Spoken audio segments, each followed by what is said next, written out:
Morning students. Today class I am going to discuss about the synopsis of the chapter semiconductors. This semiconductor chapter is very important in NEET point of view because in the chapter we have very simple questions, means because the number of formulas that we are going to apply as well as read is very less, but the number of questions that come from this chapter is 3 questions. So if you see from the last 4 years, we are getting minimum 3 questions from this chapter and one. So we can analyze the questions based on this one. One theory question means conceptual question, and another one is based on transistors, and one more question will come based on logic gates. So these are the type of questions that we are getting in this chapter from the last 5 or 6 years. So we are going to discuss all the concepts thoroughly and how the formulas can be implemented as well as used to solve the problems. And second thing is we are going to discuss the questions based on the synopsis in the next part. Okay, right. So let us come to first, what is semiconductors? As you know, solids are classified into 3 types. Is it right? So what are the 3 classification of solids? Conductors, semiconductors and insulators. Conductors, semiconductors and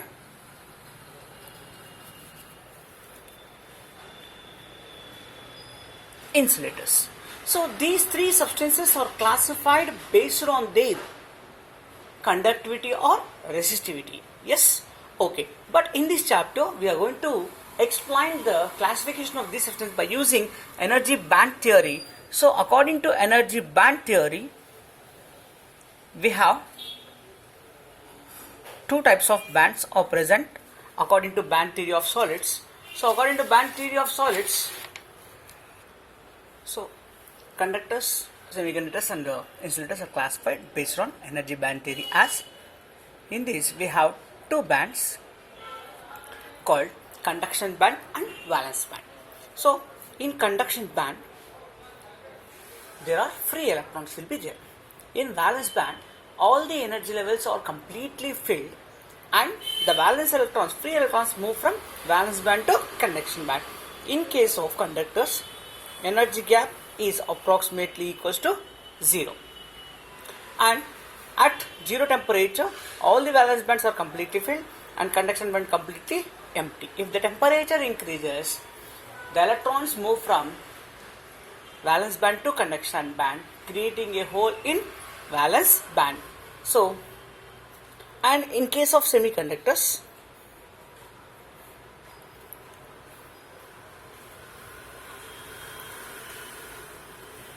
conduction band and valence band are separated by energy gap which lies between 0 to 3 electron volts. So the maximum energy level that is filled by is called Fermi energy level, and the gap between conduction band and valence band is called energy gap. Okay. Next, in case of insulators, the energy gap between conduction band and valence band, if you take this is conduction band and this is valence band, energy gap is greater than 3 electron volts. So in this way the solids are classified based on energy band theorem. So now in case of semiconductors, we require to concentrate on the concept called semiconductors. Semiconductors, why they have that much priority? Because they act as conductor. Semiconductor acts as intermediate between conductor and insulator. When at high temperature a semiconductor acts as conductor, whereas at low temperature the same semiconductor acts as an insulator. So that's why it has more priority in present electronic devices. So semiconductors acts as an conductor at high temperature, at low temperature acts as insulator.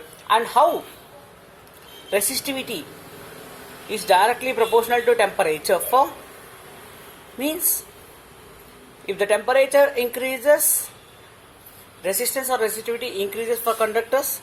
For semiconductors, resistance is inversely proportional to temperature. If temperature increases, in case of conductors, resistance increases linearly.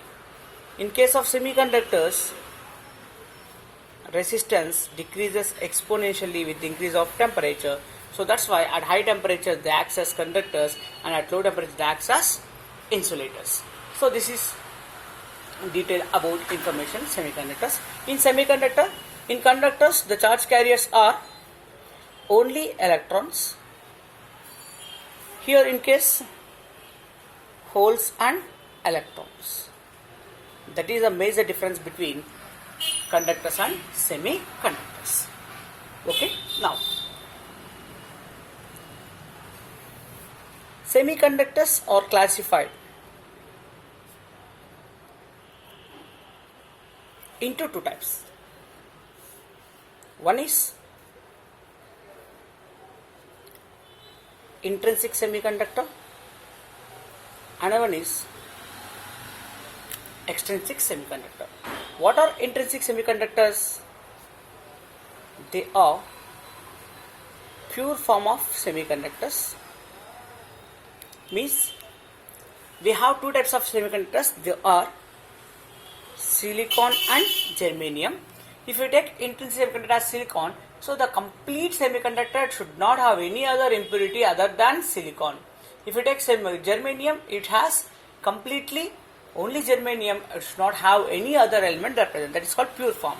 So here, when an electron jumps from valence band to conduction band, what happens? When an electron jumps from here to here, it creates a hole here, and one conduction electron increases. If 10 electrons jumps, 10 holes in valence band, 10 electrons in conduction band. So what I can say that number of electrons is equals to number of holes. Ni square is equals to Ne into Nh, because both are same. What we can write? Ni equals to Ne is equals to Nh. Since they don't have any extra other conductors, they have low conductivity. As you know, conductivity represented by sigma. So this is about what? Intrinsic semiconductors, right? And we can say that they are independent of temperature.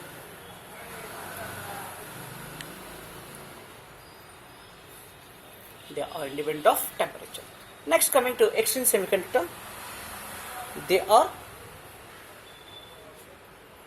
impure form. Number of electrons is not equals to number of holes. Why? Because by doping, means the process of adding impurities to a pure form of semiconductor is called doping. Extrinsic semiconductors are classified into how many types? Two types. One is p-type, another one is n-type. How to get p-type semiconductor? By adding trivalent impurity. Semiconductor is a tetravalent impurity, right?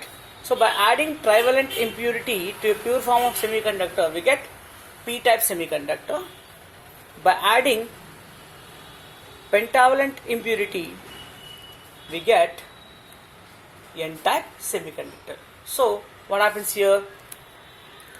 Number of holes is greater than number of electrons. Here number of electrons is greater than number of holes. Majority charge carriers are holes, minority charge carriers are electrons. Majority charge carriers are electrons, minority charge carriers are holes, right? So here number of electrons is not equal to number of holes, because in both cases number of holes and electrons are not same. Intrinsic concentration Ni square equals to Ne into Nh. So this is based on this one we get problems. They will give E intrinsic concentration and ask us to holes, or any one is missing, so we have to calculate either Ni is called intrinsic concentration, Ne is called electron concentration, Nh is called hole concentration. So they have high conductivity. So how much conductivity increases? By doping, sigma increases by 10 raised to 5 times. So we can increase the conductivity of a intrinsic semiconductor by 10 raised to 5 means how much?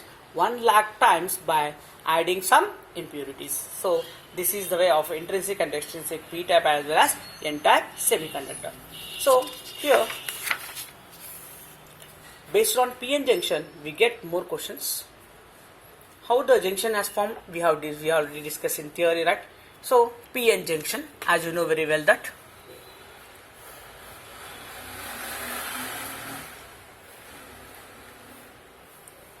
p-type, n-type. Here, majority charge carriers are holes. Here, majority charge carriers are electrons. Here, immobile charge carriers are present. This is called potential barrier. So when P is connected to N, what happens? Because of concentration gradient, what happens? The current starts to flow from, means holes move from P to N and electrons move from N to P. That current is called diffusion current.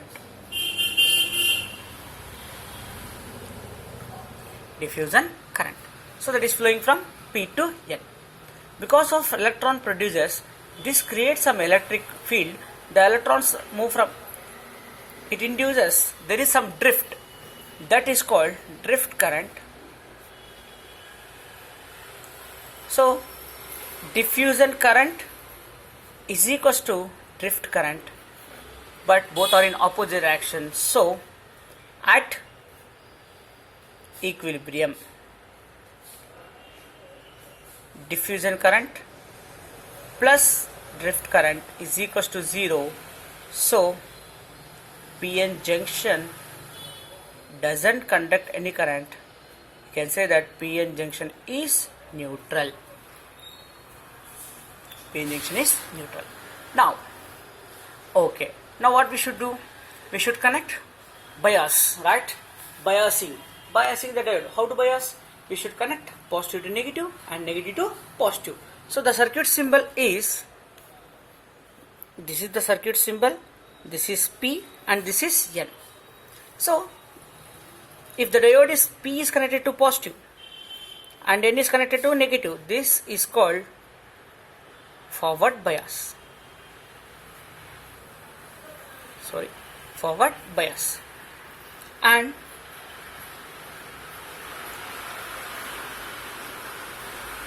negative is connected to positive, positive is connected to negative. This is called what? Reverse bias. What happens in forward bias? Let's see. In forward bias, current is due to diffusion, means current is due to diffusion. Because of concentration gradient, holes move from P to N, electrons move from N to P. So since holes are moving from P to N, electrons are moving from N to P, the direction of current is from where to where? P to N. So here the current flow is more. What happens? Potential barrier width decreases.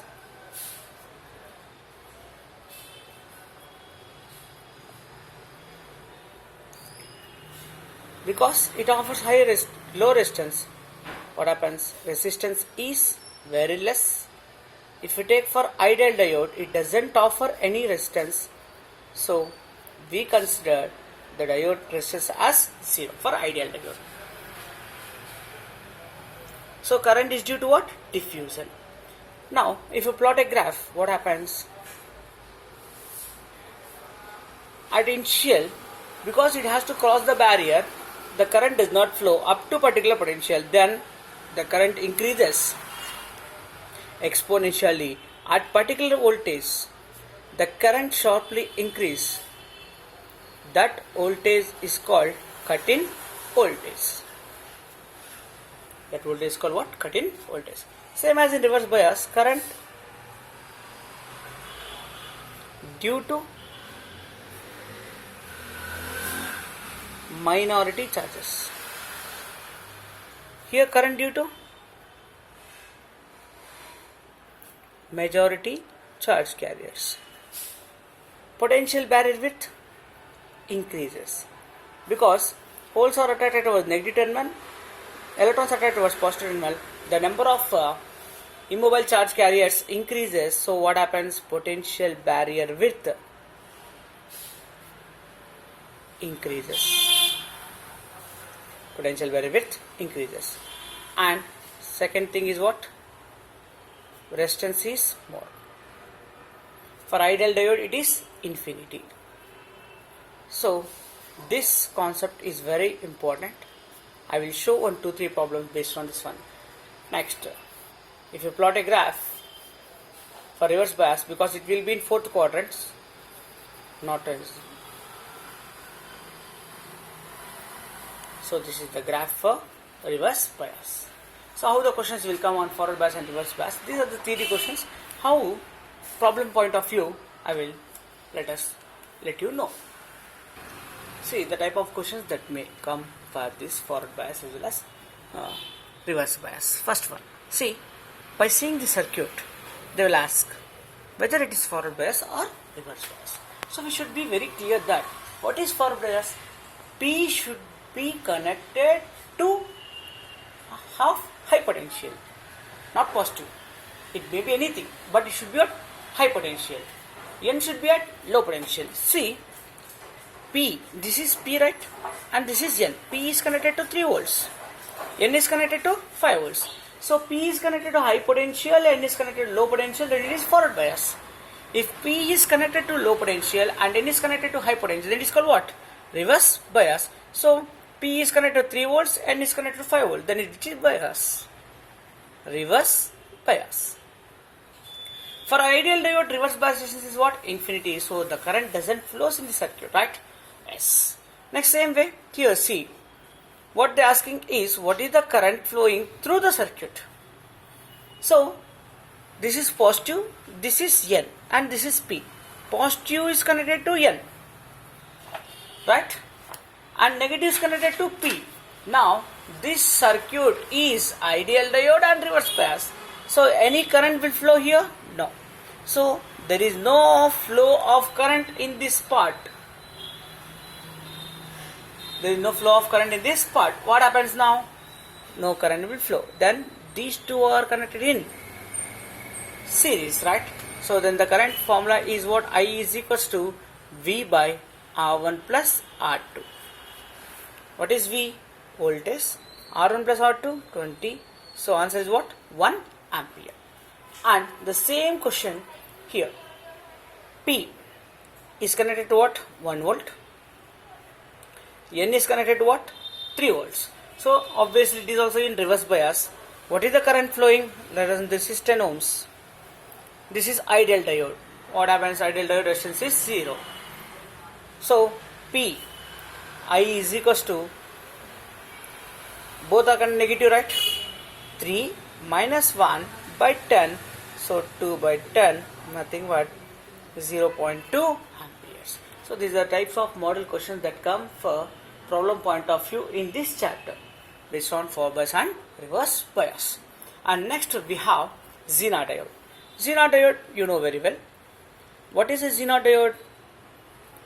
It is similar to PN diode, but it is specially designed as to flow current in reverse bias. It is a highly doped PN junction diode which is mainly operated to flow current in reverse bias. So this is P and this is N. This Zener diode acts as a voltage regulator. What is the function of voltage regulator? At particular voltage, if the current increases also, voltage increases also, current remains same. That voltage is called at knee voltage. At knee voltage, voltage remains constant if the current keep on changes. If current increases or decreases, but the voltage, output voltage remains constant. That is the principle lies behind voltage regulator. And G0 diode voltage in voltage regulator, what we use? C0 diode. Next, these PN diodes are used in different cases. One as rectifier. What is a rectifier? A device which converts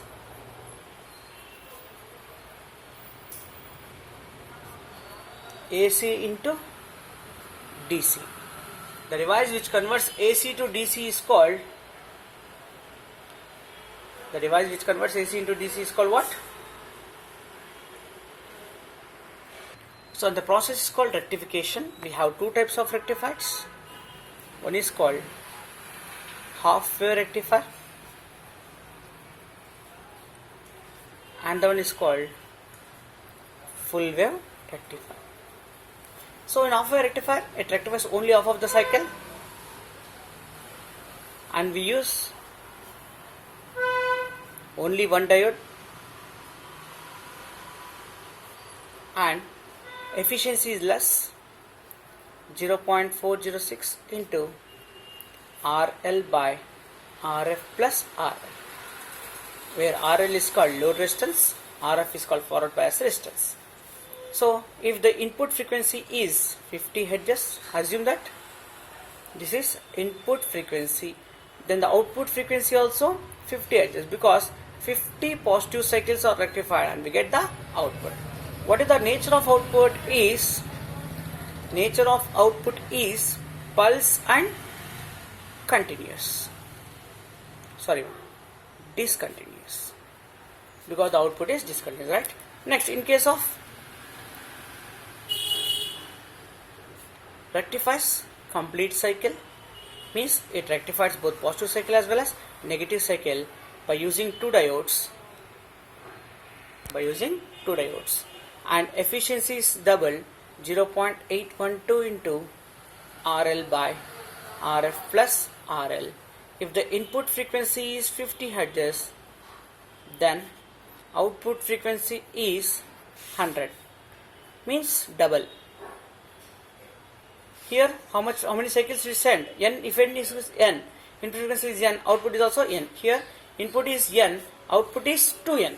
Okay, and the output is pulse and continuous.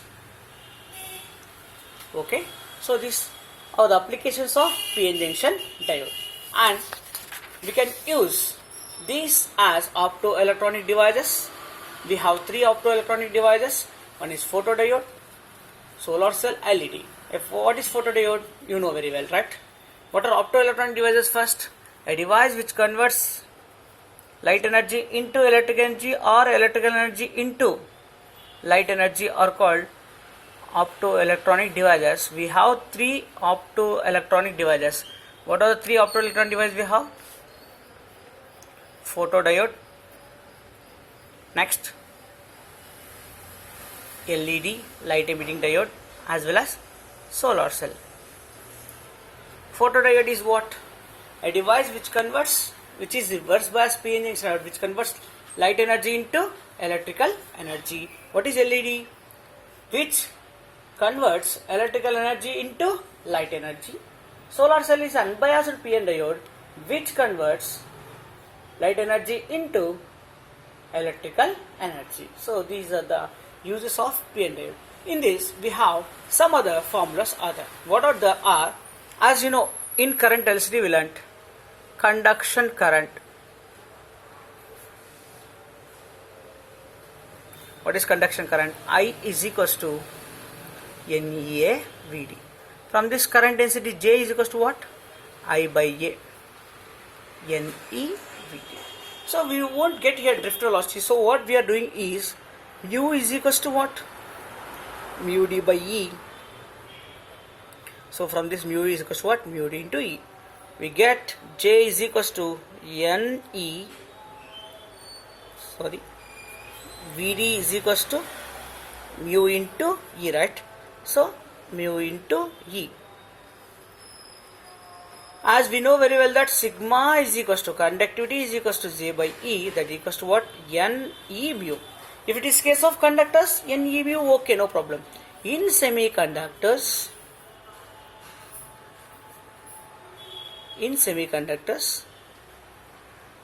sigma is equals to N E into mu E plus mu H. For example, if concentration is different, then E into Ne mu E means concentration of electrons into mobility of electrons plus NH into mu H. So this is very, very important formula to find the conductivity of semiconductor by using concentration of electrons and holes as well as mobility of electrons and holes. So these formulas are very important. Okay. Now, the most important concept, transistor. So this concept has not been covered in UOPUC because that has been reduced, that has been deleted for you. So I'm going to explain a simple way how the transistor works. So what is the function of transistor is? Transistor is a device which transfer the resistance from low resistance to high resistance. So transistor is a device which transfers charges or charge carriers from where to where? From high resistance to low resistance, which transfer the charge carriers from high resistance to low resistance. It has three terminals.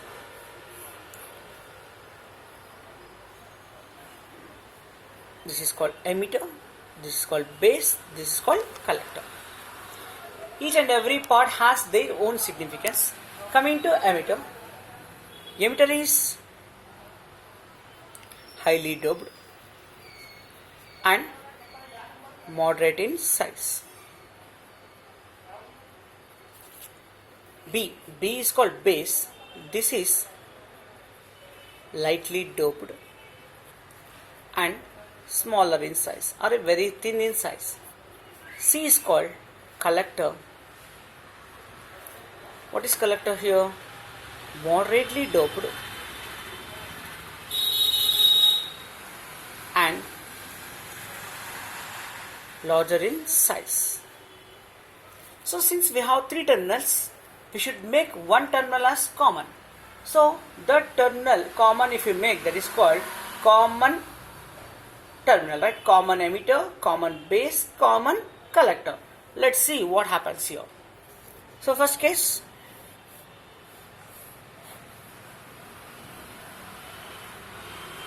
emitter, base, collector. So this may be P, N, P. So let's see. If the input is given between emitter and base, this is next. Output is given between base and collector. So what is common here? Common base. This is called common base configuration.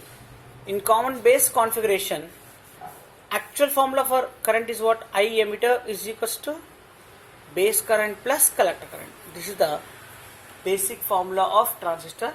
Emitter current is equals to base current plus collector current. Now, in common base configuration, these formulas are very important. Alpha is equals to, what is the output? Delta IC. What is the input? Delta IE. So this formula you need to note. Very important formula. In common base configuration, what is this? This is called current gain. In common base configuration, current gain formula, what you get? Alpha is equals to delta IC by delta IE. And the another way of connecting these same three terminals. What are three terminals? Emitter, base and collector.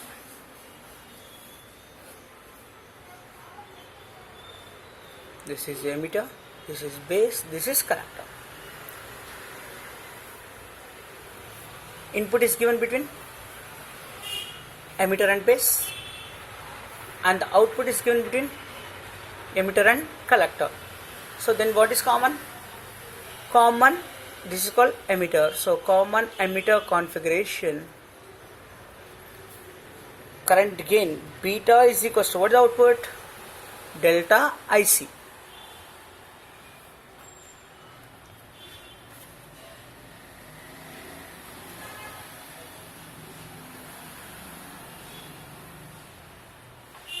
Delta IC. What is the input? Delta IB. So delta IC by delta IB. This is common emitter configuration, right? So input is given between emitter and base and collector. Okay. Now what is the common here? Emitter. This formula is also important for current gain as well as voltage gain. Voltage gain is equals to current gain beta into resistance gain is output resistance by input resistance. Output resistance collector across collector, input is across base or emitter. Okay, these two formulas. Now the relation between emitter and base. So what you got here? IE is equals to IB plus IC. Divide with IB on both sides. IB, IB, IB. IE by IB plus is equals to 1. So divide with IC on both sides. IE is equals to IB plus IC. Divide with IC on both sides. Now see, IE by IC, reverse. IC by what is there? We have alpha. So 1 by alpha, 1 by beta plus 1. So this is the relation between 1 by beta is equals to 1 by alpha minus 1. Right? So if you take beta here, alpha by 1 minus alpha. Okay? Same way beta also we can calculate. So this is the way to calculate the relation between alpha and beta. Clear? So next, we have two types of transistors. One is called PNP transistor and the one is called NPN transistor. In PNP transistor, the circuit symbol will be, so this is emitter, base, collector, right? Or so this is emitter, this is base, this collector. In PNP, holes move from emitter to collector, right?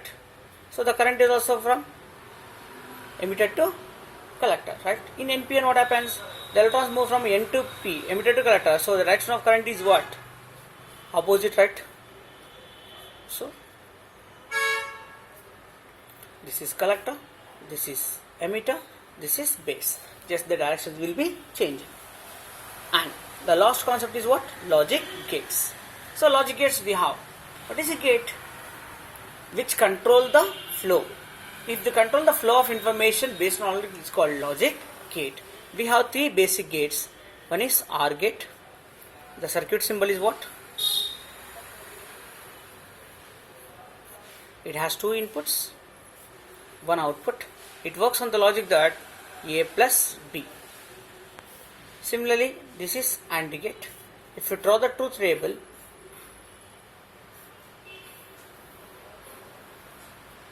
A, B. So what truth table explains that? The number of possible ways of input and output. 0, 0, 0, 1, 1, 0, 1, 1.